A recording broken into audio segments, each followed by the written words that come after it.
badannya besar, tinggi, kurus. Nah, coba di sini antara teman-teman coba lihat badannya. Badannya tinggi, kurus, bidang. Nah, itu sering terjadi dia pneumotoraks spontan primer. Tidak ada penyebab sama sekali. Kita nggak tahu penyebabnya apa-apa, tiba-tiba terjadi pneumotoraks. Beberapa kasus saya dapatkan itu, kemudian saya pasang WSD, ngembang dalam beberapa hari selesai. Ada yang perokok, ada juga yang tidak perokok. Jadi kalau misalnya dok kena perokok enggak, ya bisa juga gitu loh. Tetapi sebagian besar dia tidak ada masalah, tiba-tiba terjadi begitu saja. Itu ciri khasnya. Apakah semua yang bidang bidang kurus tinggi pasti terjadi? Ya tidak juga. Jadi nggak usah takut yang punya badan seperti itu ya. Kemudian ada lagi yang spontan sekunder. Pneumotoraks spontan sekunder itu beda lagi. Dia terjadi pneumotoraknya akibat dari suatu penyakit. Ada underlying disease-nya. Nah, underlying disease-nya apa nih? Macam-macam. Ya, ada disease lainnya. Ada paling banyak nih kasus yang saya sering hadapi ya. Itu ada karena TB, ya TBC. Dia sedang TBC atau dia bekas TBC juga bisa. Ya, pecahnya di bleb bekas luka-luka TBC-nya itu. Kemudian pada pasien PPOK itu juga saya sering. Dan yang ketiga itu pada pasien tumor paru. Ya, tiga penyakit itu dasar penyakit itu yang sering saya temukan di lapangan terjadi pneumotoraks tumor paru, bekas TBC atau TBC itu sendiri sama PPOK. Ya. Nah, tapi nanti juga ada pneumotoraks iatrogenik. Apa itu pneumotoraks iatrogenik? Akibat tindakan kita.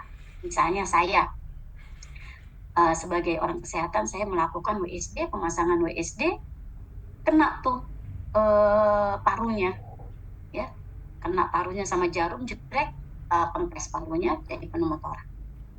Atau pada teman sejawat saya, dokter bedah torak bisa juga.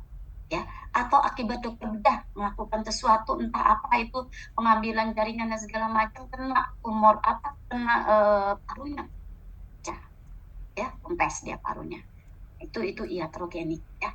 Nah, ada juga dia pneumotoraks akibat trauma apa kecelakaan ya, baik itu dia dalam luka tertutup atau luka terbuka yang dia memang ada bolongnya dari luar itu kelihatan, misalnya ketusuk sesuatu misalnya ya, ketusuk orang bertengkar misalnya berantem, ketusuk pisau itu kelihatan lubangnya dari luar, dari mata dengan mata kepala sendiri lubangnya kelihatan ke dalam. Atau dia yang tertutup misalnya benturan akibat kecelakaan mobil kena stang misalnya gitu kan, itu juga bisa. Itu macam-macam dari pneumotoraks ya, itu macam-macam dari pneumotoraks. Akibat ada udara di situ, akibat ada udara di pleura itu menyebabkan apa? Menekan parunya sehingga parunya nggak bisa ngembang. Yang paling khas gejalanya apa? Sesak napas, nyeri dada. Itu pasti. Entah ada yang mengeluhkan sesak napas saja tidak nyeri dada, ada yang mengeluhkan tiba-tiba nyeri dada tapi tidak sesak, atau dua-duanya bisa terjadi. Itu ciri khas yang paling khas pada kasus pneumotor. Dan dia biasanya terjadi tiba-tiba. Ya, dia terjadi tiba-tiba, cekrek aja langsung gitu loh. Hanya pneumotoraks. Ya, itu ciri khasnya. Dia terjadi tiba-tiba, kemudian apa tadi itu ada nyeri dada, ada sesak napas. Itu ciri khasnya. Ya, tuh. Kemudian apa bedanya dengan ventil? Apa bedanya dengan ventil? Sama, ya sama. Cuma ventil, jika ada kata ventil, ya, jika ada kata ventil pneumotoraks, itu perbedaannya ada lebih kegawatannya. Jadi yang masuk dalam kegawat daruratan paru bukan pneumotoraks. Ada tuh saya kasus pneumotoraks, kempes total parunya sebelah, tapi pasiennya masih bisa jalan sendiri. Kalau pneumotoraksnya. Tapi pada saat dia terjadi ventil pneumotoraks, itu dia akan mengganggu sistemiknya. Mulai dari tanda vital biasanya yang paling khas. Apa tanda vital sih? kan? Tanda vital itu kan yang kita pelajari, satu, kesadaran. Bisa dia posisi tidak sadar datang ke kita. Kemudian respirasinya, kemudian saturasinya turun, respirasinya cepat, kemudian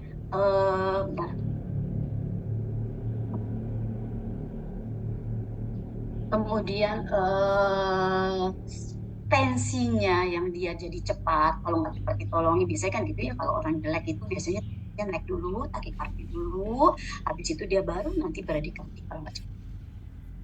Terus nadinya cepat. Jadi kondisi ventil perbedaannya adalah dia sudah mengganggu tanda vital. Ada tambahannya lagi. Ada tambahannya apa? Tambahannya adalah ada tanda-tanda di badannya.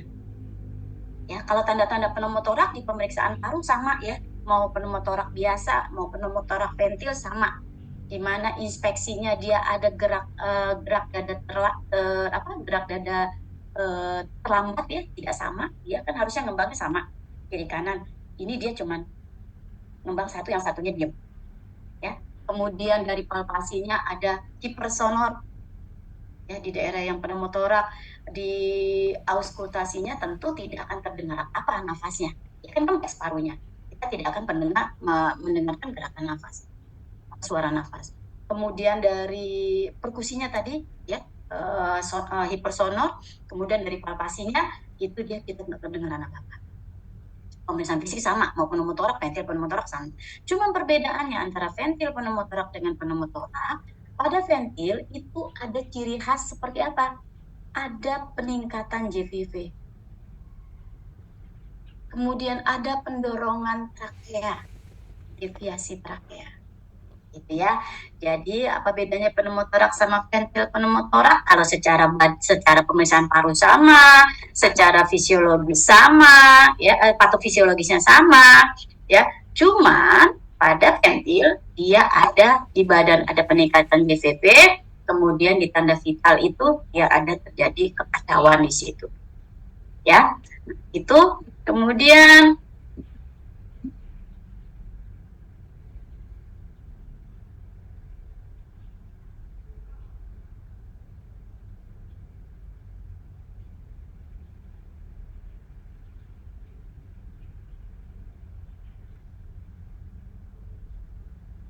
ya, itu ya.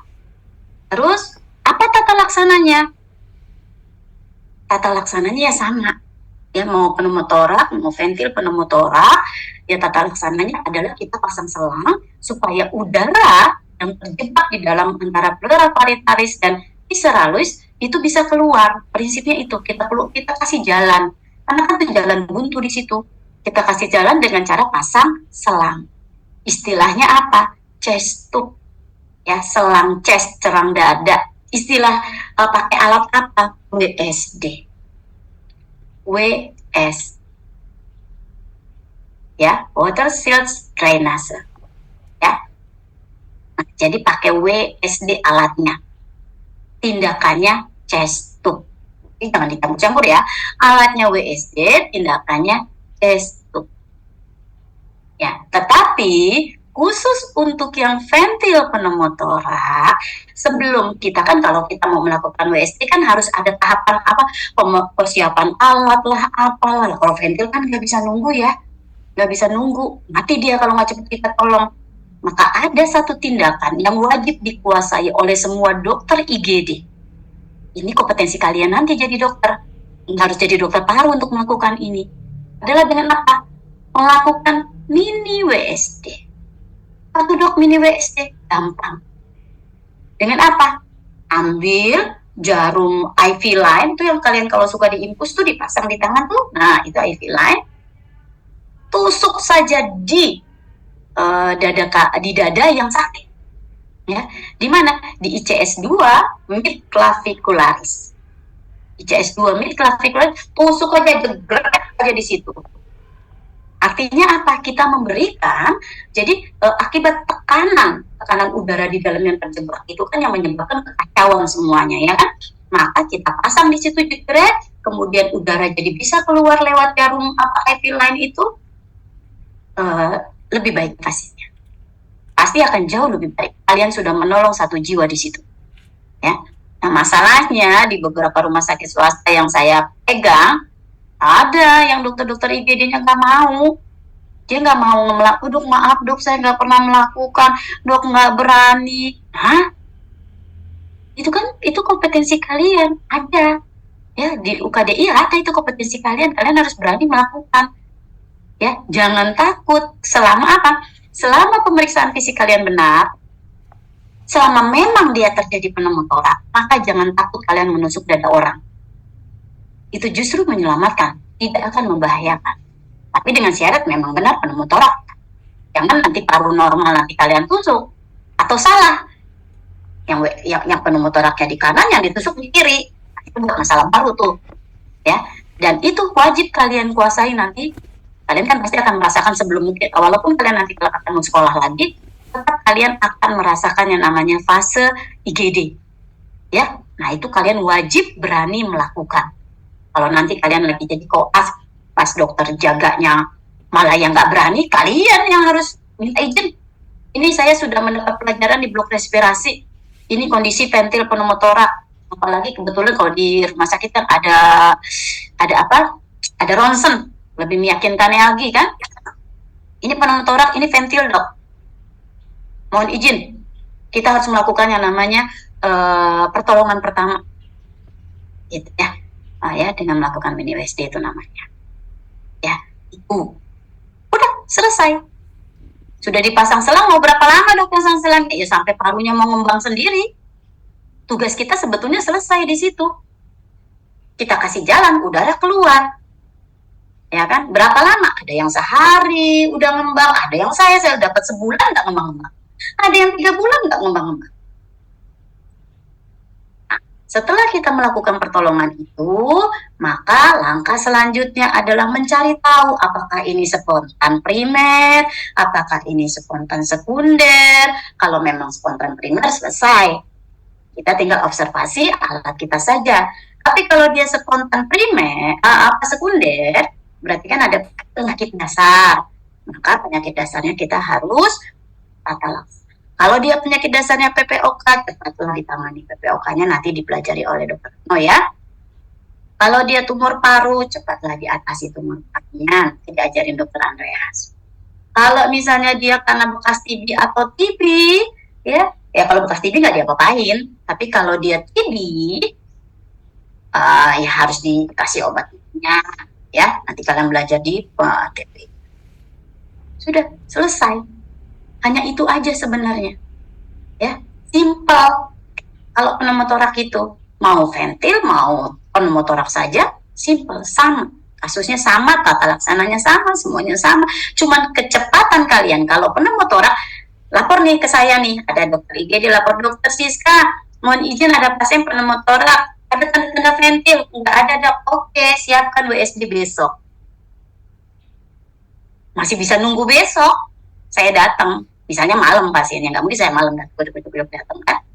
Tapi mohon maaf dokter, ada pasien ventil dok, pneumotorak, tanda vital gini. Waduh, nggak benar nih. Lakukan mini WSD, tusuk, selesai. Tunggu saya besok. Itu udah menyelamatkan. Itu ya, itu prinsipnya. Nah, satu lagi saya dapat tugas adalah hematom. Sebenarnya hematotorak bukan tata laksananya sebenarnya lebih tepat oleh BPKV. Bedah torak. Ya. Hematotorak itu bedah torak. Kenapa? Beda. Kalau pneumotorak itu dia ada di antara pleura parietalis dan visceralis. Kalian pasti udah belajar anatomi parunya ya. Belajar kalian lihat tuh pleura parietalis sama visceralis ada di mana. Kalau kalian nanti ke mayat itu nanti kalian bisa lihat di lab, itu kalian bisa lihat di mana parietalis itu suka keluar tuh soal parietalis mana yang visceralis yang ditunjuk sama ini parietalis apa visceralis itu suka keluar. Nah, itu pneumotorak. Tapi kalau hematotorak, hemato itu darah, torak itu rongga dada. Torak itu bukan paru ya. Torak itu rongga dada kita ini kayak tong, ibarat tong, torak. Di dalamnya itu ada parunya 2, ada jantungnya 1, ada di situ saluran cernanya, ada di situ saluran pernafasannya, itu torak. Nah, artinya kalau hematotorak, hemato itu darah, torak itu rongga dada, berarti ada darah di dalam rongga dada, bukan di paru. Nah, kalau di dalam rongga rongga dada itu bukan milik paru, karena paru ya hanya milik paru dan lapisannya. Nah, itu biasanya kita serahkan ke BPKV. Kenapa bisa ada darah di dalam rongga dada? Paling sering penyebabnya adalah trauma, kecelakaan. Biasanya dia habis kecelakaan, atau habis terjadi pertengkaran hebat, atau habis ada tusukan, atau apapun itu akibat trauma biasanya penyebabnya. Apa yang dilakukan sebenarnya sama, kita keluarkan tuh darah. Pakai apa? Selang, kasih jalan supaya dia bisa keluar. Kenapa? Karena rongga dada pun itu daerah buntu. Kita pasang juga selang. Tapi biasanya yang memasang selangnya adalah dokter bedah. Jadi kalau memang ada dokter bedah di situ, ya kita kirim ke dokter bedah. Tapi kalau tidak ada kondisi pasien jelek, cuma ada dokter paru di situ, ya udah kita pasang aja dulu untuk sementara. Kita akan keluar apa? Kalau pneumotorak keluarnya udara, kalau hematotorak keluarnya darah merah. Itu bedanya. Jadi hampir mirip-mirip, tapi yang satu wilayahnya dokter bedah, yang satunya wilayah dokter. Paham ya? Nah, jadi biasanya paling banyak adalah makanya kalau ada hematotorak, tanya dulu riwayat trauma, itu yang paling sering. Nggak mungkin ada penyakit yang buat berdarah-darah di rongga dada. Apa coba penyakit yang buat berdarah-darah kecuali habis trauma? Itu aja sebenarnya sih gampang ya. Di sini saya nggak dapat hemoptisis ya. Biasanya saya ngajar hemoptisis, saya cuma dikasih 3 nih judulnya. Bisa lihat nggak nih? Ini kegawat daruratan paru. Ini biasanya saya dapat ini semua. Cuman tumben, saya cuma disuruh pneumotorak, hematotorak. Malah hematotorak sebagai hemoptisis saya nggak disuruh. Ini biasanya saya kasih ke kalian. Nih, pneumotorak ya. Ada udara bebas dalam rongga pleura. Kita ulang ya, secara ininya tadi penjelasannya tadi sebetulnya ya, biar kayak lebih gampang. Ya. Ini jenis-jenisnya ada terbuka, ada tertutup, ada ventil, ada iatrogenik, traumatik, spontan. Kata menial apa itu kata menial? Jadi ini kasus jarang. Tapi saya sudah dapatkan 2 kasus. Tapi sangat jarang kasusnya. Di mana terjadinya pada wanita. Ya, pada wanita terjadi, wanita muda biasanya. Jadi setiap dia menstruasi, dia pasti terjadi pneumotorak. Saya udah dapatkan. Ternyata ada grupnya mereka, lumayan yang ngumpul. Jadi setiap dia mens, berarti artinya setiap bulan, iya, setiap bulan dia pneumotorak. Itu namanya katamenia, karena ada endometrium yang ada di paru, buat dia mendesak berbagai organ di sekitar. Nih, kayak gini gambarnya. Ya, akibat ada udara di sini, ya jadi parunya nggak bisa ngembang. Paru itu kayak spons, ketekan dia sama udara, ya sudah kempes deh dia, sesek. Kalau secara ronsennya ini nih kalian lihat ada ciri khas di ronsen apa? Harus ada pleural line. Ini namanya pleural line, ini di garis nih.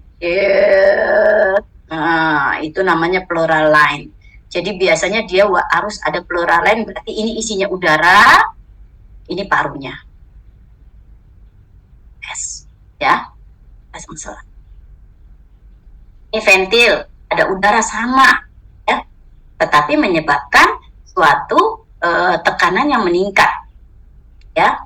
Nah, pasang apa nih wes? Dia sudah Tapi kalau WSD kan butuh waktu. Selama WSD belum siap, tusuk jarum yang tadi saya bilang, ya, tusuk jarum. Nanti kalau udah keluar, sambunglah ke botol air untuk sementara. Pasang infus, stabilkan tanda vital, pneumotoraks karena masuk dalam kegawatan. Jadi kalau yang kasus-kasus masuk dalam kegawatan ya, kegawat daruratan, tata laksananya sama, tujuannya sama, stabilkan tanda vital. Mau kasus apapun dari ujung rambut ke ujung kaki yang namanya kasus kegawat daruratan, itu tujuannya adalah stabilkan tanda vital. Mulai dari kesadaran, tensi, respirasi, suhu, nadi, sama saturasi. Ini patogenesis patofisiologis, ya, tekanan dalam rongga pleura negatif selama siklus respirasi berlangsung karena ada pengembangan dada, jaringan paru menjadi cenderung kolaps, ya. Bila ada kebocoran antara alveoli dan rongga pleura, udara berpindah dari alveoli ke rongga pleura sampai terjadi tekanan sama atau sampai kebocoran. Kolaps. Ini ada pergerakan udara yang menyebabkan parunya kolaps. Ya. Ini ada yang spontan primer, terjadi begitu saja, ya. Terus ini penyebabnya apa? Atau ada kelainan kongenital, inflamasi bronkial, atau ruptur trakeal. Tapi sebagian besar kasus saya yang namanya primer yang nggak ketemu penyebabnya, tiba-tiba terjadi begitu saja, ya. Nih contohnya nih, profilnya. Dia tinggi, dia astenik, biasanya perokok atau bekas perokok, tapi saya dapat kasus dia tidak pernah merokok. Lebih sering kejadiannya di kanan katanya. Di saya itu di kanan, iya benar, 2 kali saya di kanan. Kemudian bisa nggak kempes dua-duanya? Bisa, tapi saya belum pernah ketemu kasusnya. Dua-duanya. Biasanya nggak ada keluhan, pasiennya lagi ngapa-ngapain, lagi santai aja. Tiba-tiba nyeri dada hebat, sesek hebat. Nah, pas di ronsen parunya kempes. Ya, ini pemeriksaannya ya.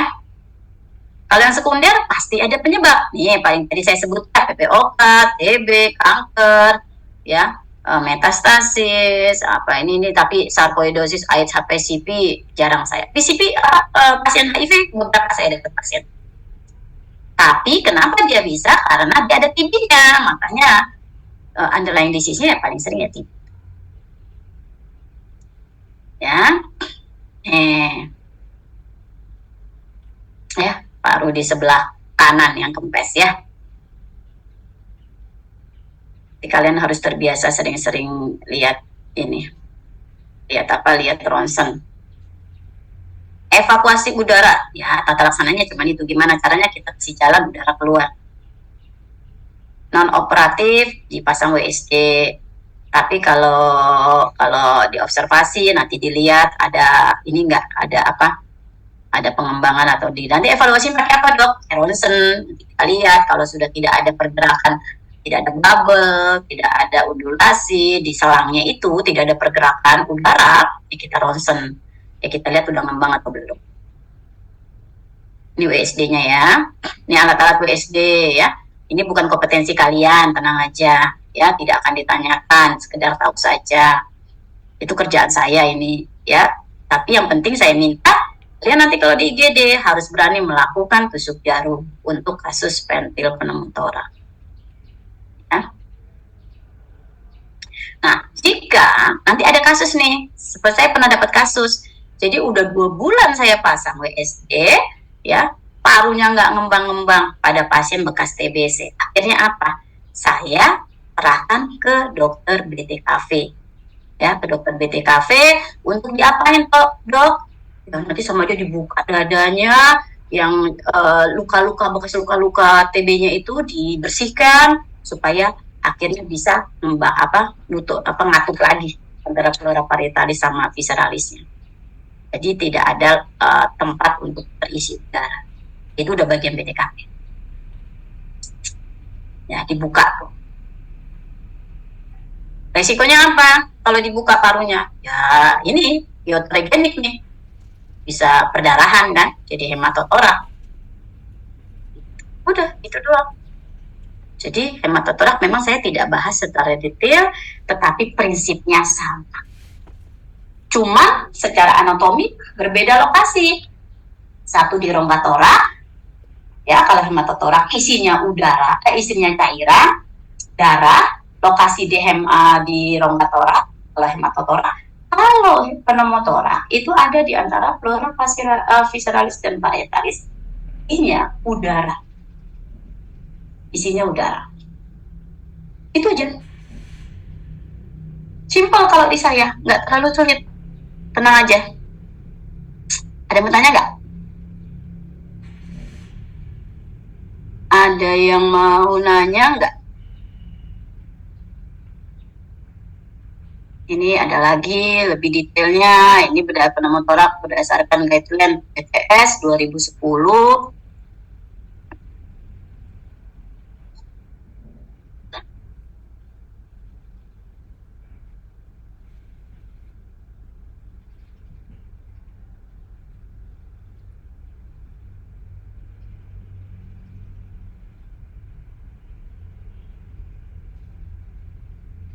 Ini ada kalau mau lihat. Ini BTS 2010. Saya nggak bahas berdasarkan slide, karena kalau slide nanti bingung. Ya, ini juga kalian boleh ambil. Nanti saya kasih yang ini aja. Ini khusus nih. Ya, ini khusus. Tata laksananya semua berdasarkan ini. Ini terlalu detail banget, tapi untuk kalian baca nanti boleh saya bagikan nanti ini ke ketua kelasnya. Ada yang mau tanya nggak? Yuk, monggo silakan. Cuman itu aja tugas saya. Izin bertanya, Dok? Boleh. Kan nama saya Amar, Dok, dari angkatan 2022. Izin tanya, Dok. Jadi dokter tempat menjelaskan tentang yang pneumotoraks yang tipe yang sangat jarang, yaitu catamenial ya, Dok ya? Nah, tadi kan dokter juga menjelaskan kalau di catamenial itu setiap habis mens langsung terjadi pneumotoraks. Sebenarnya kan mens itu kan masuk ke organ genitalia, Dok ya, hubungannya. Lalu apa hubungannya setiap habis mens langsung pneumotoraks itu? Amar belum mendapatkan korelasinya, Dok. Mungkin boleh diterangkan lebih lanjut. Oke. Ya. Jadi di dalam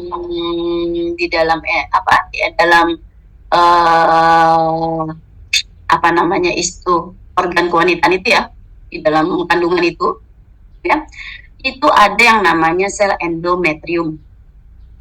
Nah, uniknya sel endometrium ini bisa lari kemana-mana. Ya, uniknya sel endometrium ini bisa lari kemana-mana. Ya, bahkan dia bisa lari ke paru. Akibat dari sel endometrium ini, makanya dia menyebabkan